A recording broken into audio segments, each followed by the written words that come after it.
नमस्कार, NockingNews.com में आपका स्वागत है। मैं हूं गिरिजेश वशिष्ठ। ट्रंप के आने के बाद ही फेंका फाकी, लपेटा लपाटी का अंतरराष्ट्रीय दौर शुरू हो गया है। अभी तक तो भारत में ही फेंका फाकी होती थी, अब विदेशों में हो रही है।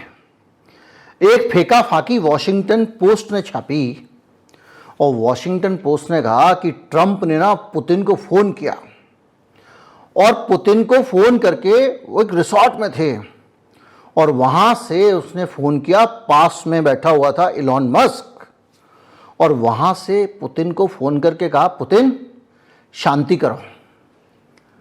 मैं चाहता हूं कि ये कुछ भी हो रहा है उससे ज़्यादा जो शांति होगी, किसी भी शर्त पर समझौता होगा, वो इससे बेहतर होगा कि ये जो मकान टूट रहे हैं और बिल्डिंगें टूट रही हैं और लोग मारे जा रहे हैं, आग लग रही है, तबाही हो रही है।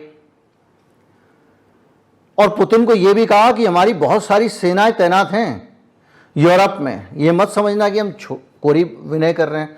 वॉशिंगटन पोस्ट ने छाप दिया और वॉशिंगटन पोस्ट ने यह भी चाहा कि उसके बाद पुतिन ने उनसे कहा कि भाई साहब, हम भी शांति चाहते हैं, हम तो पहले से ही शांति चाहते हैं, आप चाहो आगे तो बढ़ो, हम शांति करेंगे।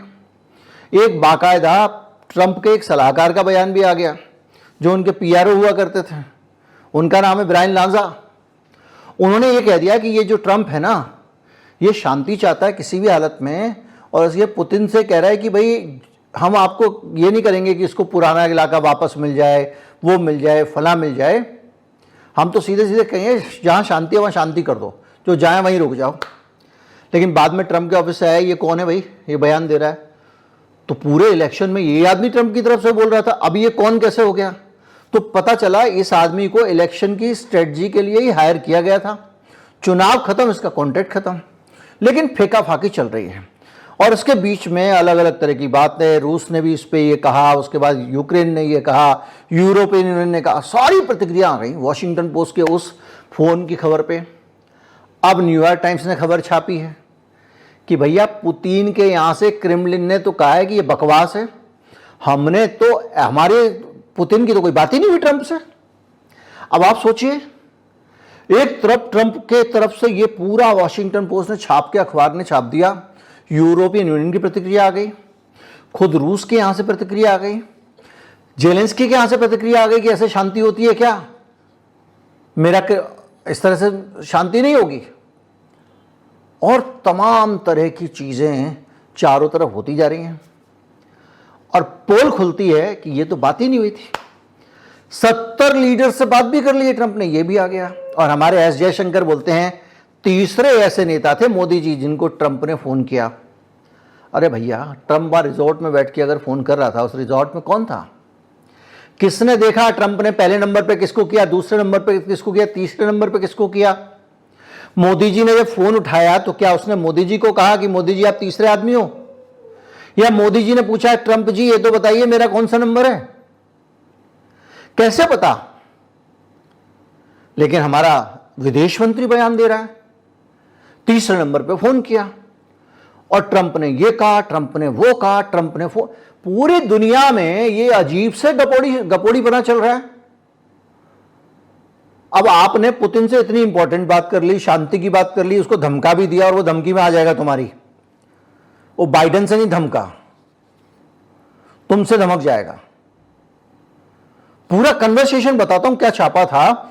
एक फ्लोरिडा में एक रिजॉर्ट पे बैठे हुए हैं और वो कह रहे हैं, हेलो व्लादिमीर, इस चुनाव की जीत के बाद से ये हमारी पहली बात हो रही है, देखिए मैं आपके साथ सीधी बात करना चाहता हूं, कृपया यूक्रेन के युद्ध को और ना बढ़ाएं, याद रखें कि यूरोप में अमेरिका का अच्छा खासा सैन्य बल मौजूद है।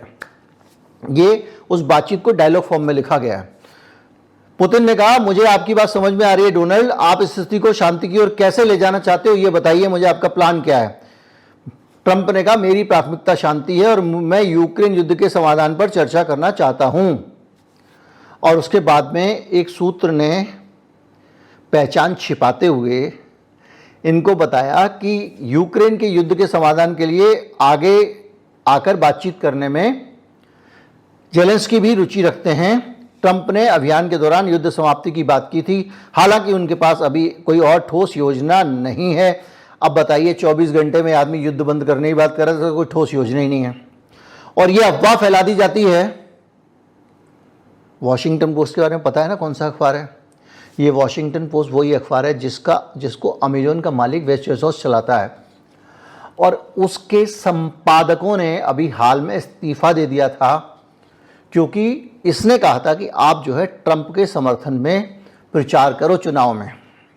और अब वो अखबार ये खबर छाप रहा है कि ट्रंप ने हड़गा दिया पुतिन को और कहा कि शांति करो, और मुझे नहीं पता कैसे शांति होगी, मैंने कोई प्लान भी नहीं बनाया। तो अब न्यूयॉर्क टाइम्स ने कहा ये बकवास है, क्योंकि रूस का जो क्रेमलिन है वो कह रहा है कि ऐसी तो कोई बात हुई नहीं है। संकेत तो मिला है, पुतिन ने कहा हमारे देश पहले चुनाव जीतने पर उतनी सकारात्मक प्रतिक्रिया नहीं दी थी, लेकिन मुझे उम्मीद है कि इस बार हमारे संबंध बेहतर होंगे। जब पिछली बार आप चुनाव जीते थे तो ट्रंप का कहना है कि 70 से अधिक विश्व नेताओं ने उनसे संवाद किया, जिसमें व्लादिमीर जेलेंस्की भी हैं। जेलेंस्की के साथ उसमें कॉल में कोई विरोध नहीं किया, स्पष्ट है यूरोपियन अधिकारियों से उनकी बातचीत होगी वगैरह वगैरह, तमाम सारी इसमें जो है पुरानी बातें और भाषण की बातें भी हैं।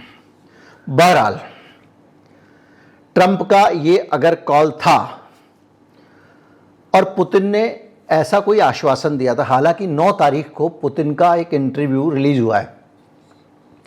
एक पश्चिम के पत्रकार से बातचीत करते हुए पुतिन कह रहे हैं, बहुत लंबा इंटरव्यू है, कि भाई हम चीन का साथ देंगे चाहे अमेरिका कहीं भी हो, क्योंकि चीन हो या रूस हो, हम लोगों ने कभी दुनिया में कहीं जाकर डिस्टर्बेंस नहीं किया है।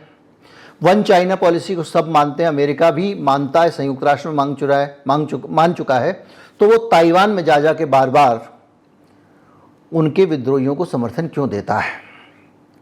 हम हमेशा से युद्ध के खिलाफ थे, क्यों नाटो ने हमारे सोवियत संघ के देशों को मेंबर बनाना शुरू किया, रूस की घेराबंदी शुरू की? कभी भी सरप्राइज देकर वो हमारे ऊपर हमला कर सकता था। यूक्रेन की तरफ से यूक्रेन को भी नेटो में लेने की बात चल रही थी, इसलिए हमें हार कर यूक्रेन पे अटैक करना पड़ा। हमने कहा था कि यूक्रेन नेटो की मेंबरशिप वापस ले ले। ये सब बातें उस इंटरव्यू में पुतिन ने कही हैं, जो ट्रंप का कॉल आने से पहले के इंटरव्यू हैं, जो कथित कॉल है। वैसे तो कॉल आया नहीं है, अब ये साबित हो गया है। अब आप सोचिए इस सारी बातचीत के बाद में क्या हुआ? युद्ध और तेज हो गया। 50,000 सैनिक कुर्स्क क्षेत्र में भेज दिए हैं पुतिन ने, 50,000, जिसमें 10,000 नॉर्थ कोरियन हैं। ये कुर्स्क क्षेत्र जो है वो क्षेत्र है रूस का, जिस पे हाल में जेलेंस्की के लोगों ने कब्जा कर लिया, सैनिकों ने यूक्रेन के, यानी ये उसको खाली कराना चाहते हैं। इसके अलावा 34 ड्रोन के जरिए जेलेंस्की ने मॉस्को पे, उसकी राजधानी में, बम गिराने की कोशिश की। 37 ड्रोन कुल मिला के रूस ने मार गिराए हैं 3 घंटे में, अलग अलग जगहों पर रूस के अंदर।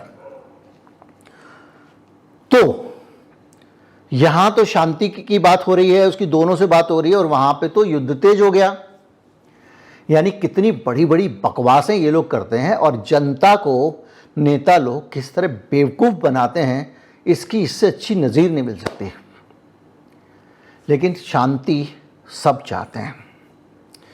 पुतिन का वो इंटरव्यू अगर आप सुने तो वो साफ कहता है कि रूस को शांति चाहिए, हमको आपने डिस्टर्ब किया इसलिए युद्ध हुआ, और युद्ध होने के पीछे कारण कौन है? अमेरिका है।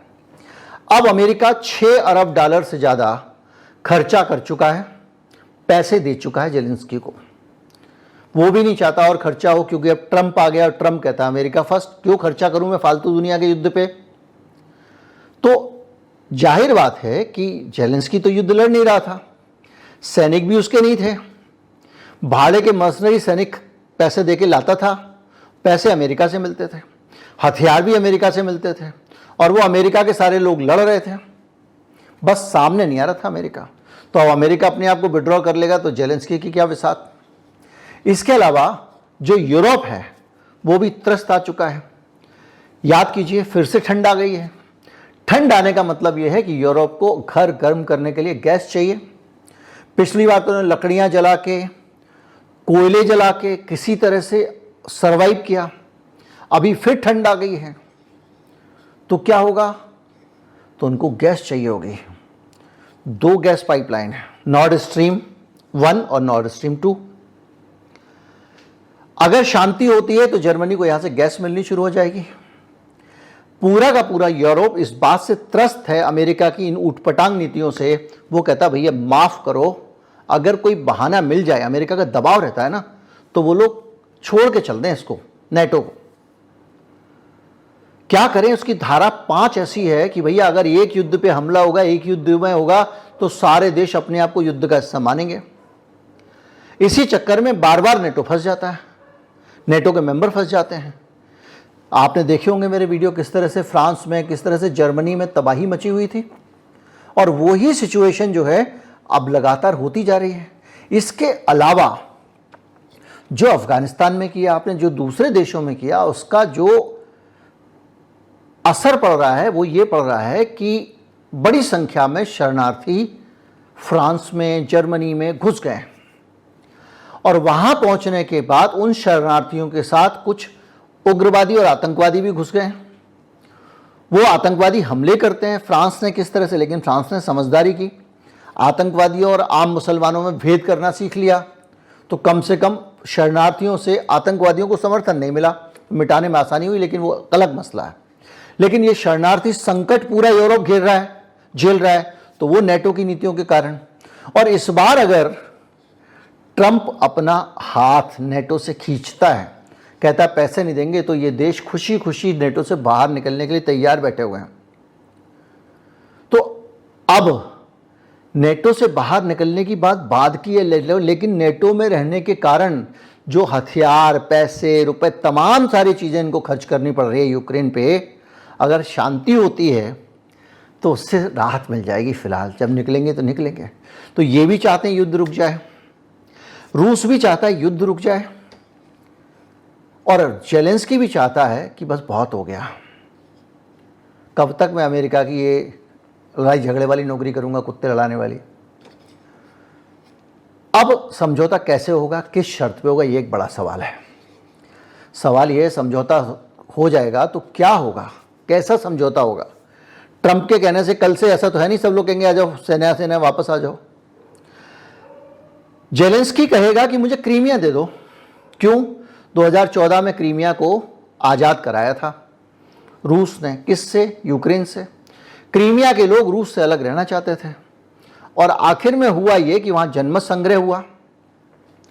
जनमत संग्रह के बाद क्रीमिया को चूंकि जेलेंस्की आज़ादी नहीं दे रहा, तो रूस ने सेनाएं भेज के उसको आज़ाद करा दिया। अब देखिए यहां से दूसरी लड़ाई शुरू होती है।